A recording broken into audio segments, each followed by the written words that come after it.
Hello, dreamers, and welcome back to Dream Queen by Perla'S. So Pisces, this is your reading for the week of August 23rd to the 29th. Just an FYI, any surrounding noise that gets out of control, I will be pausing and then continuing on. I am out of the country for this week, so just kind of bear with me. So I hear choo-choo, so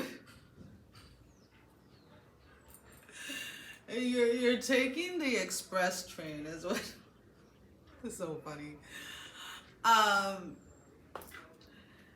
You're taking the express train, which is so funny because usually, like, if you take the express train, you usually don't sit. Well, when I used to take the subway in the city, if I'm taking the express and I know it's only like a couple of stops, I would stand, right? Versus taking the local train. But it's like you're taking the express train, but you're sitting down till you get to your destination. So you're not in a rush. You're not in a rush to manifest. It's so weird because if you're taking the express train, it's because you want to get there faster. But I don't feel that you're taking the express train on purpose. I feel that you think you're taking the local train, and that's why you're sitting and you're getting comfortable. When in reality, you're taking the express train because you're getting to your destination a lot faster, a lot quicker than what you think. So there is definitely an element of something being hidden from your or like your spiritual team, and another, in the other realm are working really hard on your behalf without you knowing it, because something is manifesting, something is coming in so quick that you literally just sat down and it's time to get up. That's kind of like the energy that I'm picking up. Like, if you take the local train, it takes 20 stops to get to your location. And if you take the express train, you get there like in 3 stops. And I know it's an exaggeration, but that's kind of like the way that is coming up. It's like something is manifesting, or something coming in so quick that it doesn't really even give you the time to get comfortable with sitting down. It doesn't even give you the time to get comfortable with the idea of something. So you may set an intention for something, and you're trying to see or envision yourself, or whatever it is, within a certain space of whatever you're trying to manifest. And then next thing you know, you are already in that space, and it's kind of like, wait, I need a minute to settle down. I need a minute to embrace this. I need a minute to celebrate this, but I also just need a minute to like really ground myself within this space, because there is something that it's almost like what people would describe as a miracle. It's something that just manifested so freaking quickly. But they're saying it's like when you fail to understand, or what you're failing. Let's wait for the truck to pull away. What you're failing to understand, or what you're failing to see, is that you set this intention long ago, before you even knew it. And that's weird that they're saying it that way, but it's like you set this intention years ago.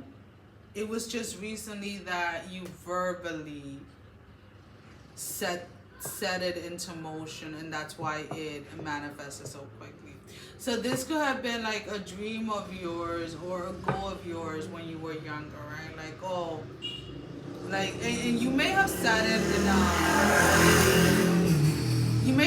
in a sense of like, oh, I wish one day I could, whatever, finish the sentence.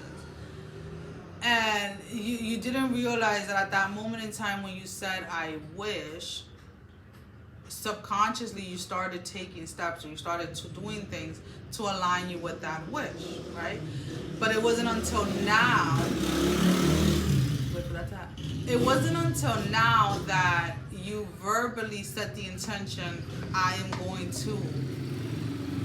And because it was set so far back that you don't even remember that you made a wish on this, that's why as soon as you say it or you release it out of your mouth, it almost comes in instantly, or feels like it's being manifested instantly. What the original intent for this is from years ago.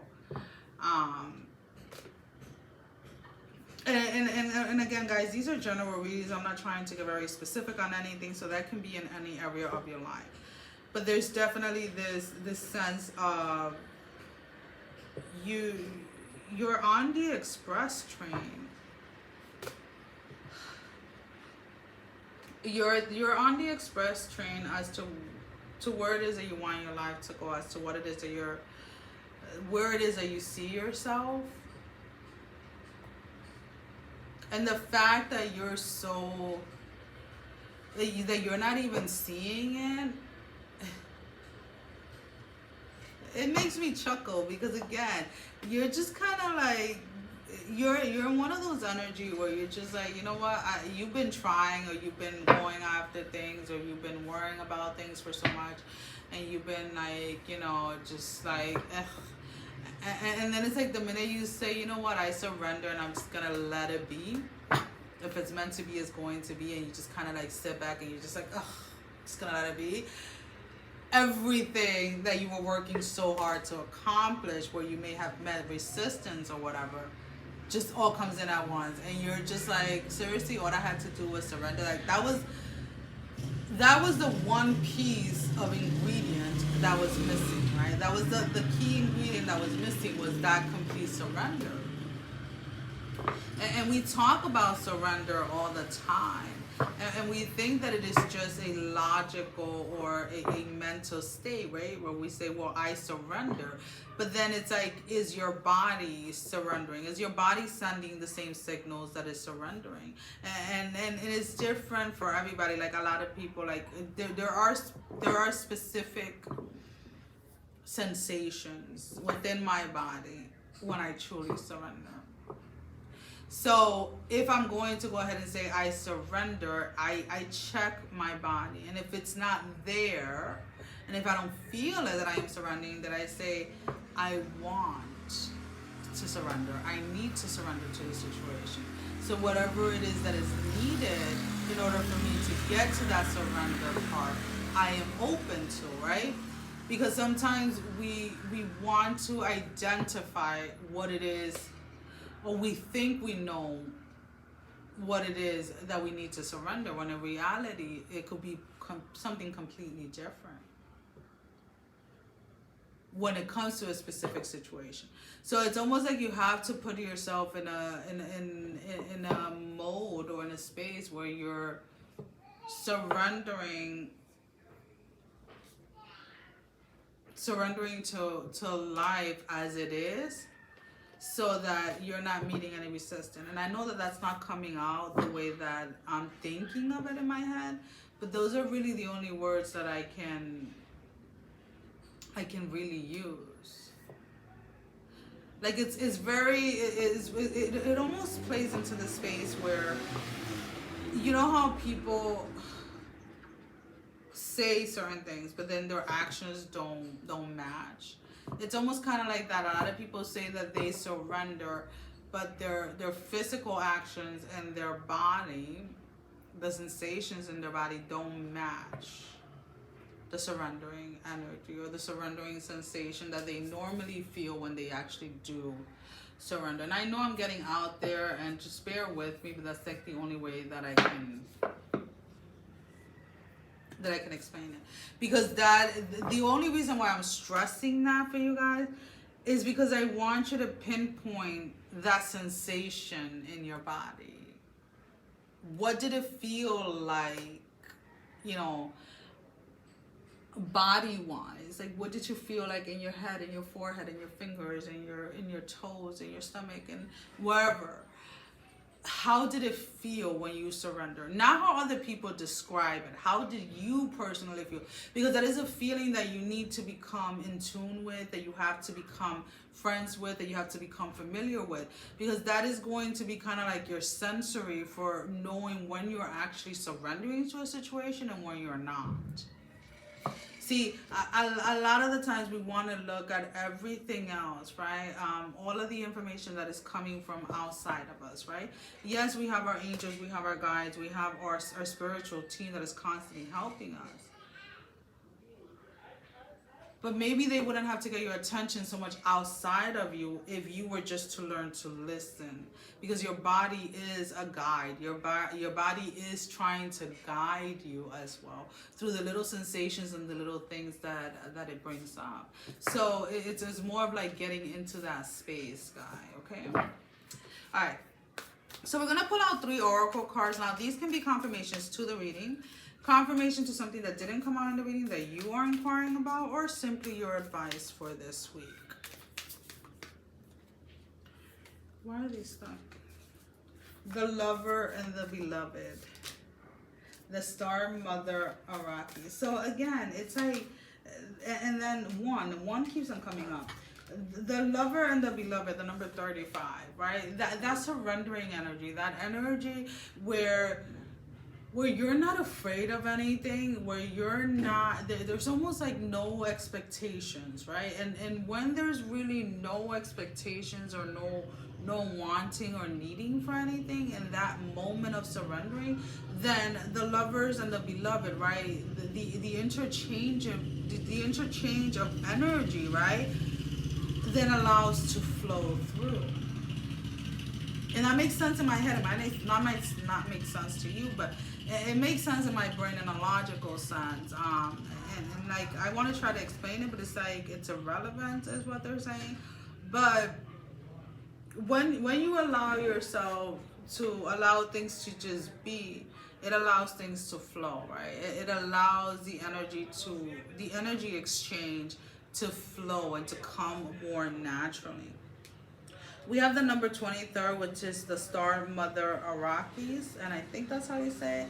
And then we have the number 6, which is the card 1, right? So realizing and recognizing, right, like how everything is connected. And when this the Star Mother, it's like you're being blessed. Again, not so much about what it is that not so much the intention that you set at this moment in time. It was a wish, is what they keep on saying. It was a wish a couple of years ago, but that wish subconsciously led you to taking certain steps that are now making it possible for things to seem like an instant manifestation.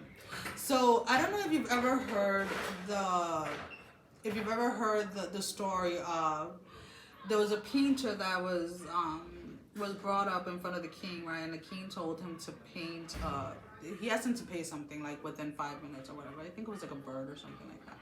And the guy told him that he couldn't do like the perfect drawing or whatever within like 5 minutes. So the king sent him off or whatever, and for years and years and years, like, the guy kept practicing, right? And then when the king asked him to come back, and I don't know the full story, this is kind of like what I remember, guys.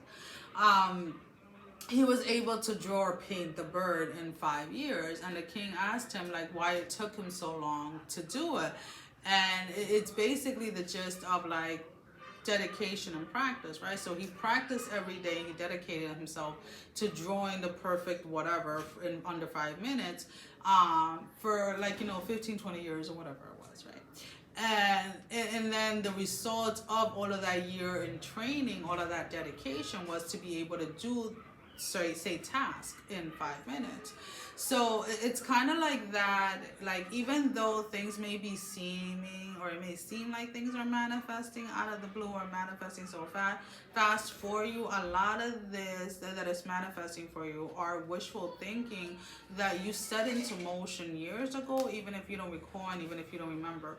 And because you stay faithful to yourself, and because even though you didn't know at that moment in time what you were doing subconsciously, you allow yourself to go with that flow in certain situation, it has brought you to a situation now in this moment in time in order to manifest these things as you're verbally saying them, which is beautiful. Well, guys, as always, thank you for all your love and support. Thank you for liking, sharing, and subscribing to the channel. Thank you to all of those that have been donating. It is greatly appreciated. And if you have not liked, shared, or subscribed, I encourage you to do so. It helps with growing the channel, getting the video out there for more people, as well as keeping me accountable.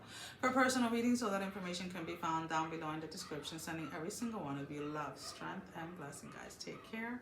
Mwah. Love you all. Bye-bye.